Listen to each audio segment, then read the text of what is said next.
Hi, I'm an old guy and I do maths. How do you graph this? That's this thing here. Well, I think the first thing you do is you rewrite it.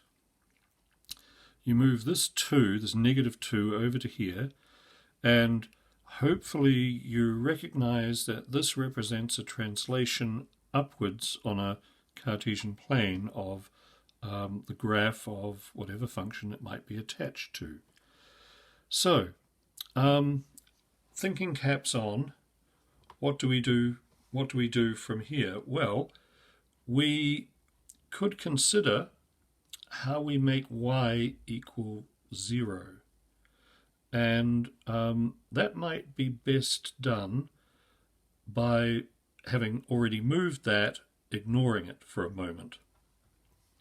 If we make this equal 0, then this is equal to 2. 2 squared is 4. 4 minus 4 is 0.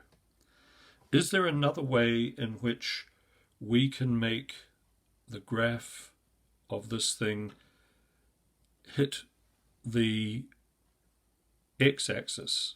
Remember, we're ignoring the 2 at the moment. Is there another way that we can get to y equals 0? Well, yes. What if we made this equal -4? What if this were -2? Well, we would then be doing the same thing. We would be subtracting 4 from 4.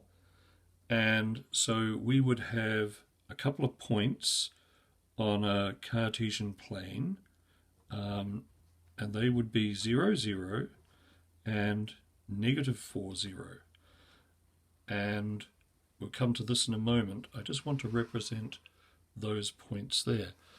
Now, the other thing to recognize about this is that this thing is one of these. It's a semicircular graph.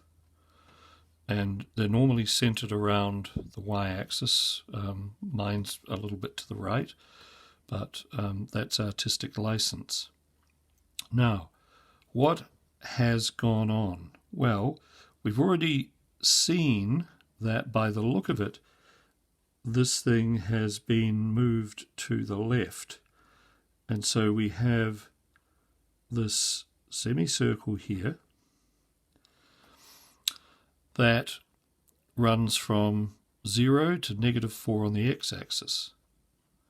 Now, what about this? Well, what that does is it translates this thing up 2 points, 2 units, call them what you will, to here. And this is now -4, 2. And now this is 0, 2.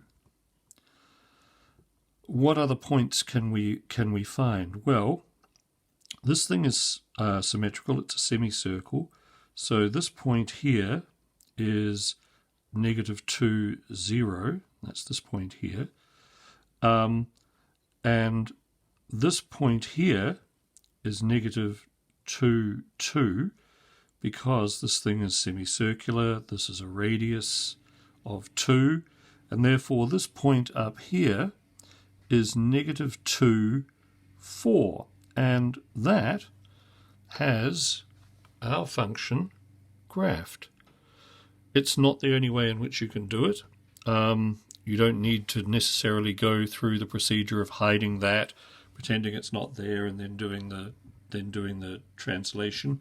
You can work all this out at once, but I thought it would make more sense if we did the 2 translations separately. Anyway, thank you for watching. I do hope you found this useful. If you did, please like and subscribe, and I'll see you next time. Bye.